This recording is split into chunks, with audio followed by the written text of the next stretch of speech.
Friends, welcome on my channel psychology world. और यहाँ हम बात कर रहे हैं एंटी साइकोलॉजी की। और यहाँ हमारा second unit research methodology and stats, इसके टॉपिक्स हम यहाँ पे कवर कर रहे हैं। हमारी प्रीवियस वीडियोस में हमने बात की थी कोरिलेशन के बारे में, और जिसमें कि हमने कोरिलेशनल एनालिसिस के साथ साथ हमने स्पेशल कोरिलेशनल मेथड्स के बारे में भी पढ़ा था। बाइसीरियल, पॉइंट बाइसीरियल, टेट्राकोरिक और फाई कोएफिशिएंट, के सारे टॉपिक्स हमने पढ़ लिए थे। और आज की इस वीडियो में हम बात करेंगे कुछ नॉन पैरामेट्रिक टेस्ट के बारे में जो कि रह गए थे। और आज की इस वीडियो में हम इनके नॉन पैरामेट्रिक टेस्ट के अंतर्गत हम कुछ अलग अलग टेस्ट के बारे में देखेंगे। आज की वीडियो हम स्टार्ट करते हैं। Let's start. Non parametric test, इसके अंतर्गत सबसे पहले आज हम मान विटनी यू टेस्ट के बारे में पढ़ेंगे।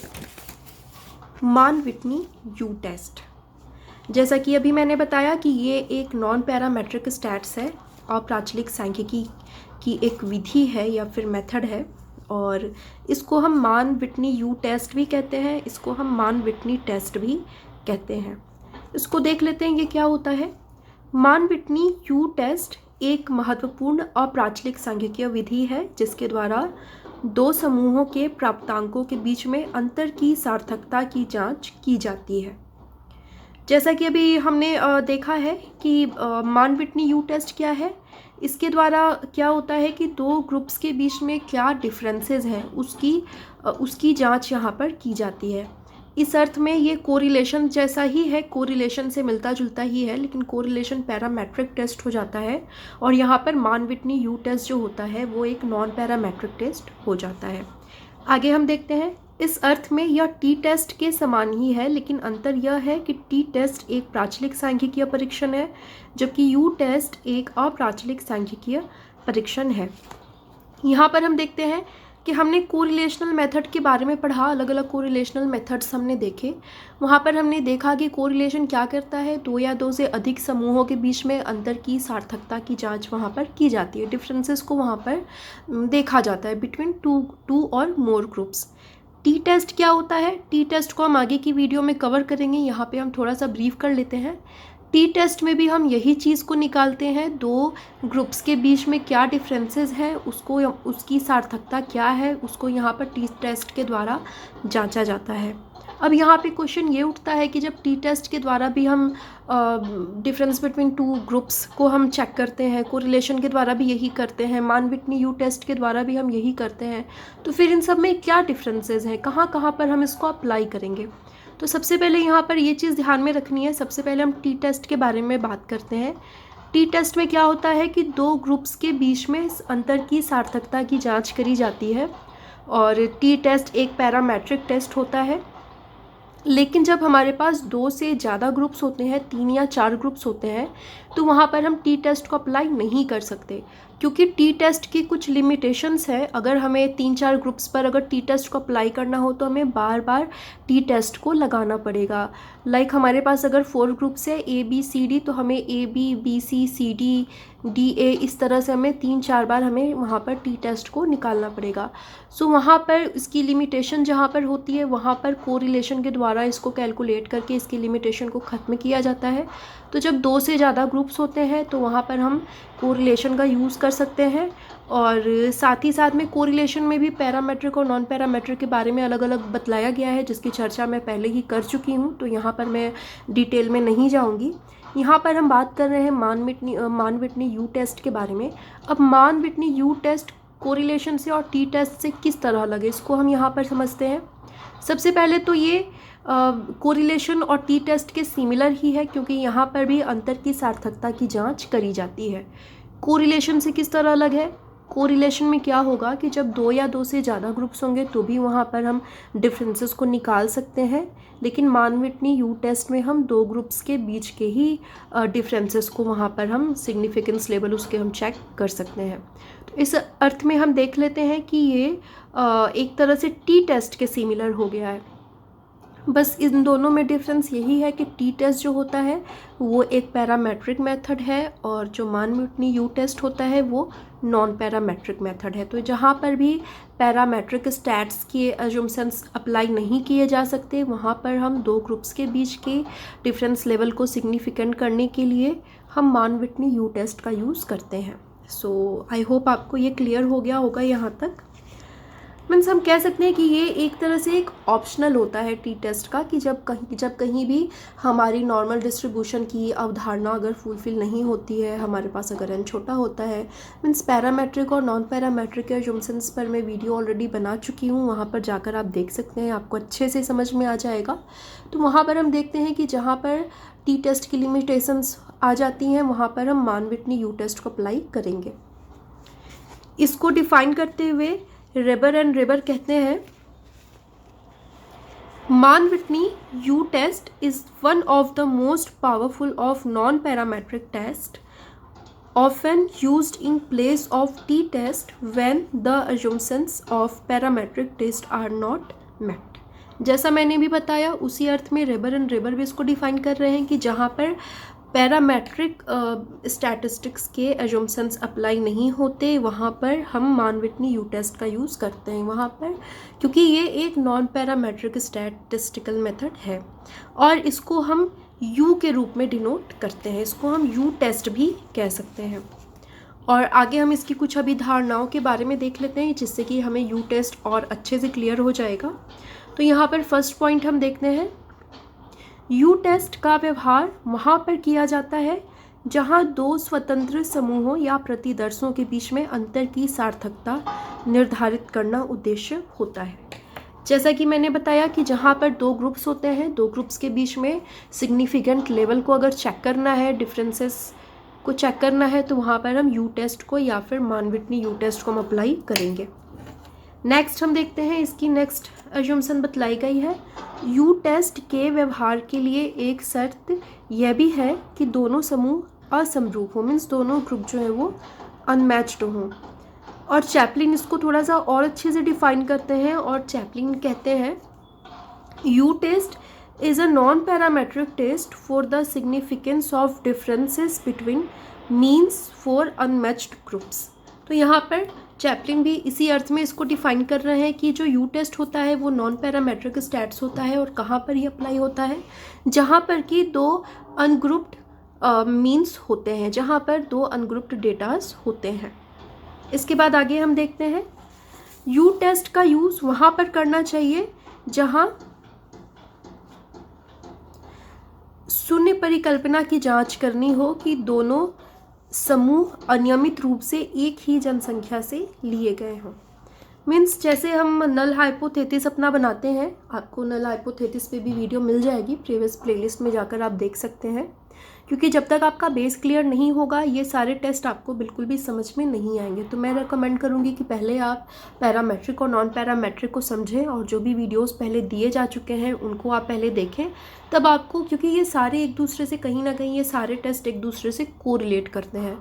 तो क्या डिफरेंस है, बहुत थोड़े थोड़े सब में सिमिलैरिटीज़ इनमें काफ़ी ज़्यादा हैं और डिफरेंसेस थोड़े से कम हैं। कहाँ पर किसको अप्लाई करने का क्या रूल है आपको वो पता होना चाहिए, क्योंकि नेट के एग्ज़ाम में आपको कैलकुलेशन नहीं आएगा, आपको इसी तरह के थ्योरेटिकल पार्ट से क्वेश्चन आएंगे। तो यहाँ पर हम देखते हैं कि जब शून्य परिकल्पना की जांच करनी हो कि दोनों जो ग्रुप हैं, मतलब जो यू टेस्ट में जो ग्रुप बने हुए हैं, जो दो ग्रुप बने हुए हैं वो एक ही पॉपुलेशन से लिए गए हैं, लेकिन वहाँ पर हम रैंडमाइजेशन का यूज़ हमने नहीं किया हुआ है।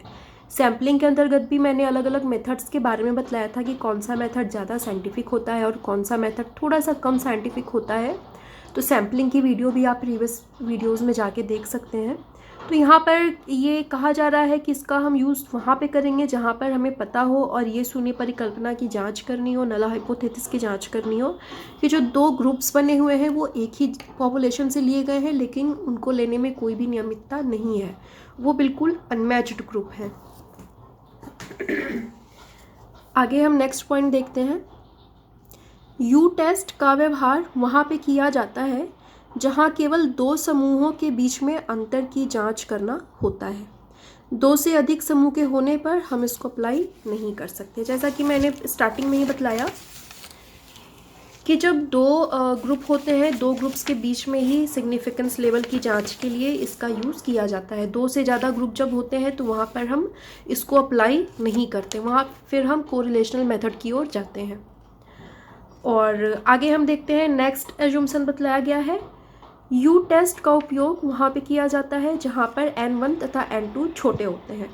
क्योंकि नॉन पैरामेट्रिक स्टैट्स की ये मुख्य अवधारणा है कि वहाँ पर n जो है वो स्मॉल होगा, और पैरामेट्रिक टेस्ट की मुख्य अवधारणा ये है कि n लार्ज होगा, वहाँ पर हम पैरामेट्रिक स्टैटिस्टिकल मेथड्स को यूज़ करते हैं। और यहाँ पर क्या होगा, यू टेस्ट क्योंकि एक नॉन पैरामेट्रिक स्टैटिस्टिकल मेथड है, इसलिए इसका यूज़ हम वहाँ पे करेंगे जहाँ पे कि हमारा n जो है, हमारा ग्रुप जो है वो स्मॉल होगा। इसके बाद में नेक्स्ट हम देखते हैं, यू टेस्ट की एक अवधारणा यह भी है कि इसका व्यवहार तभी किया जा सकता है जब दिए गए आंकड़े कोटियों के रूप में हो या फिर बदले जा सकें। रेबर एंड रेबर इसको डिफाइन कर रहे हैं इस पॉइंट को कि Mann Whitney U test is a non parametric statistical test based on a rank difference datas.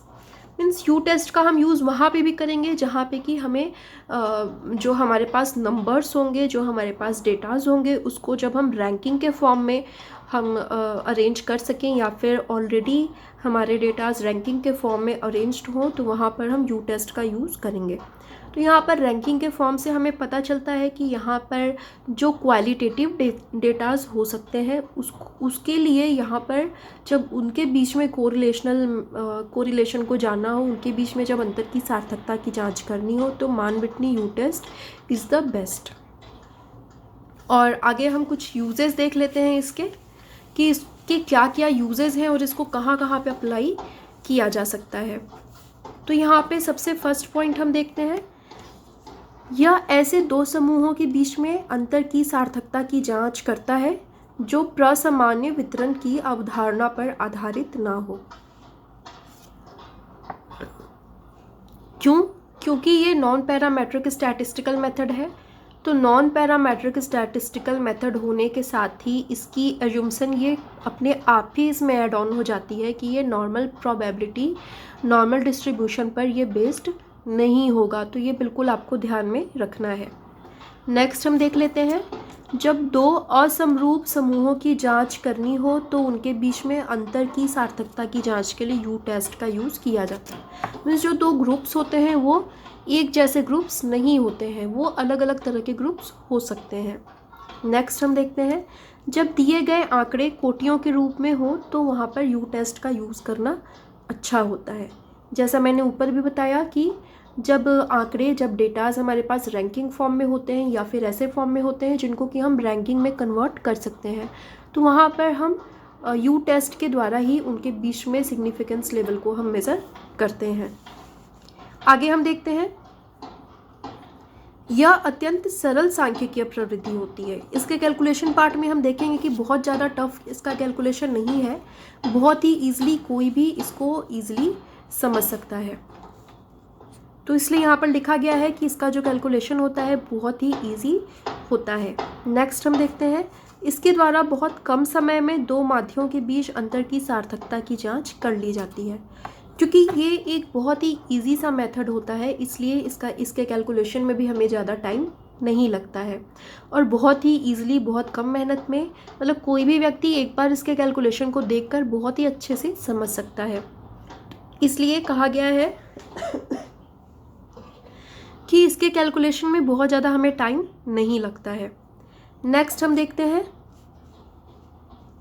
इसके उपयोग में समय भी कम लगता है और हमें मेहनत भी कम करनी पड़ती है। जैसा कि अभी मैंने बताया, ऑब्वियस सी बात है, जब हमारे पास कैलकुलेशन बहुत ज़्यादा डिफ़िकल्ट नहीं होगा, बहुत ही नॉर्मल सा कैलकुलेशन होगा, तो हमें उसको कैलकुलेट करने में बहुत ज़्यादा कॉम्प्लेक्शन फेस नहीं करना पड़ेगा। हम उसको फटाफट से उसको सॉल्व कर लेंगे। तो वहाँ पर हमारी मेहनत भी सेव होती है। वहाँ पर दो स्टेप इसके होते हैं और जिसको भी यूज़ करके आप इसको निकाल सकते हैं। तो पहले हम देखते हैं, u1 is equal to n1 into n2 plus n1 n+1/2 minus sigma r।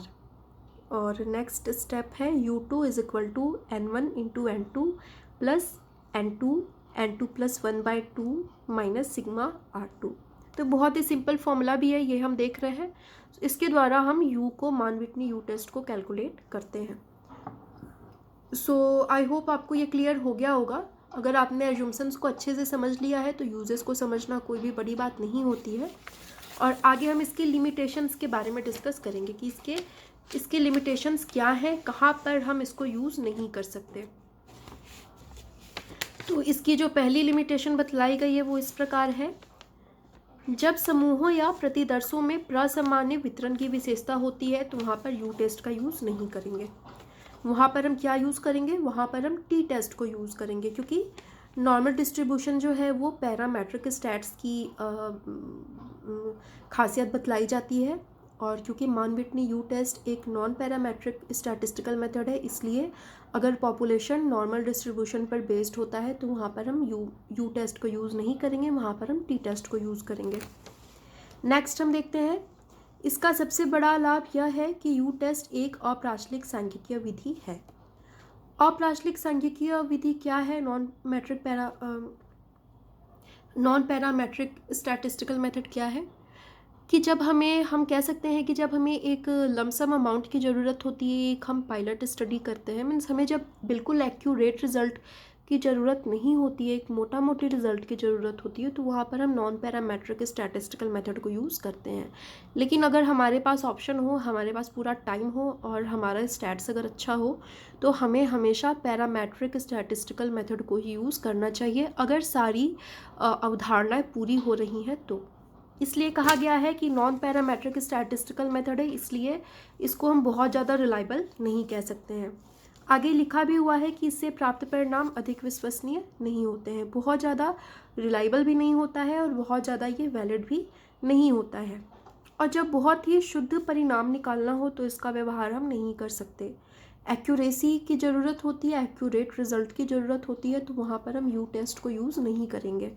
Next हम देखते हैं, जब दिए गए आंकड़े समरूप प्रतिदर्शों पर आधारित हों तो भी इसका व्यवहार नहीं किया जा सकता, क्योंकि हमें डेटास को रैंकिंग के फॉर्म में अरेंज करना होता है या फिर हमें रैंकिंग डेटास पर काम करना होता है। इसलिए यहाँ पर अनग्रुप्ड अनमैच्ड ग्रुप पर हम काम करते हैं, और अगर जो ग्रुप होता है वो मैच्ड ग्रुप होता है तो वहाँ पर हम यू टेस्ट को अप्लाई नहीं कर सकते। तो ये कुछ इसकी लिमिटेशंस बतलाई गई हैं, लेकिन फिर भी इसका यूज़ बड़े पैमाने पर होता है। जहाँ पर कि टी टेस्ट की लिमिटेशन ख़त्म हो जाती है, वहाँ पर हम यू टेस्ट को अप्लाई कर सकते हैं। सो मान विटनी यू टेस्ट में इतना ही। आई होप आपको ये बहुत अच्छे से क्लियर हो गया होगा। और अगर आपको कोई भी कन्फ्यूज़न हो, कोई भी क्वेश्चन हो, तो आप मुझे कमेंट करके या फिर आप मुझे मेल करके पूछ सकते हैं। मैं बता दूं कि NTA-NET साइकोलॉजी के लिए PDF नोट्स अवेलेबल हैं हिंदी और इंग्लिश मीडियम में। अगर आपको रिक्वायरमेंट है तो नीचे दिए गए नंबर पर आप मुझे मैसेज कर सकते हैं, व्हाट्सअप कर सकते हैं, वहाँ आपको पूरी डिटेल मिल जाएगी। PDF नोट्स के लिए नॉमिनल से चार्जेस रखे गए हैं, जिसकी पूरी इन्फो आपको व्हाट्सएप पर दे दी जाएगी। सो आज के लिए इतना ही। Thank you so much.